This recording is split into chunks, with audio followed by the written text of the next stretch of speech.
Hello everyone, स्वागत है आपका आज के इस अंक में, जहां आज हम फ्रांस के समाज के बारे में चर्चा करेंगे कि फ्रांस का समाज किस प्रकार का था और यह फ्रांस का समाज कितने भागों में बटा हुआ था।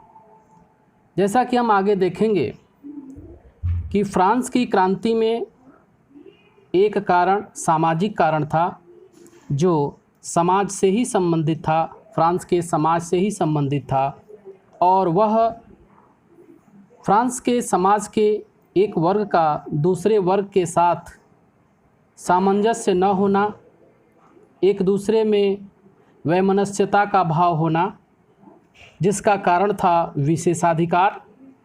तो हम लोग विशेषाधिकार पर भी चर्चा करेंगे। और तीसरा बिंदु होगा आज के चर्चा का टाइद।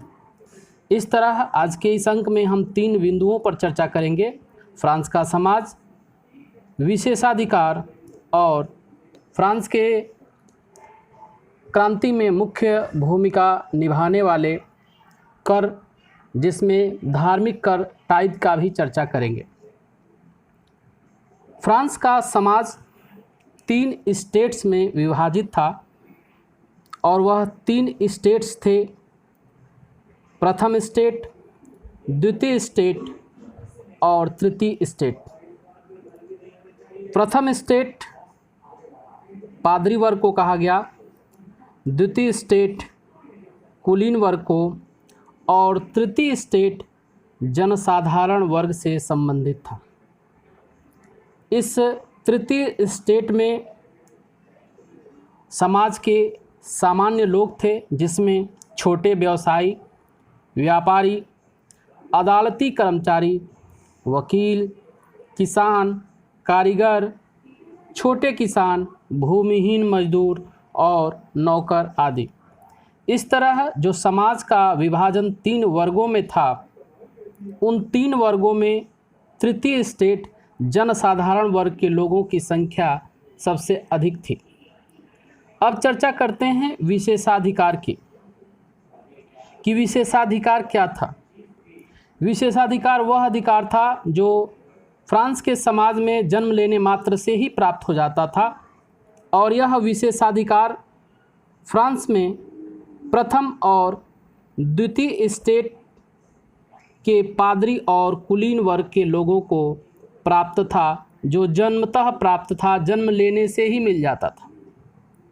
प्रथम स्टेट अर्थात पादरी वर्ग, द्वितीय स्टेट अर्थात कुलीन वर्ग। इन 2 वर्ग के लोगों को जन्म लेने मात्र से ही जो अधिकार प्राप्त हो जाता था, वह विशेषाधिकार था, और यह विशेषाधिकार था करों से मिलने वाली छूट। अर्थात फ्रांस के समाज में जो विशेषाधिकार था, वह विशेषाधिकार करों से मिलने वाली छूट था। प्रथम और द्वितीय स्टेट के पादरी और कुलीन वर्ग के लोगों पर किसी प्रकार का कोई कर नहीं लगता था, यही विशेषाधिकार था।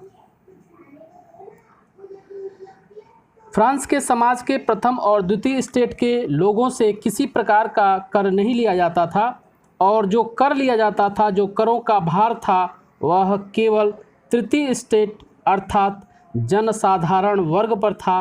केवल तृतीय स्टेट के लोग कर देते थे, पादरी और कुलीन वर्ग के लोगों पर किसी प्रकार का कर का बोझ नहीं था। आज के टॉपिक का तीसरा बिंदु टाइद। परीक्षा में प्रश्न भी पूछा जाता है कि टाइद क्या है और यह कितना वसूला जाता था। तो टाइद एक धार्मिक कर है, जो चर्च द्वारा वसूला जाता था, किसानों से वसूला जाता था, और यह उपज का 10वां हिस्सा होता था। कृषि उपज का 10वां हिस्सा लगता था टाइद।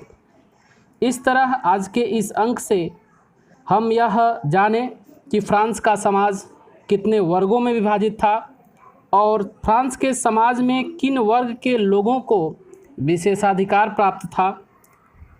फ्रांस के समाज में प्रथम स्टेट में कौन सा वर्ग आता था, द्वितीय स्टेट में कौन लोग आते थे, तृतीय स्टेट में कौन लोग आते थे, और यह जो विशेषाधिकार था, वह विशेषाधिकार क्या था, यह किसको प्राप्त था, टाइद किस प्रकार का कर था, यह किसके द्वारा वसूला जाता था और यह कितना हिस्सा होता था जो टाइद कर के रूप में लिया जाता था।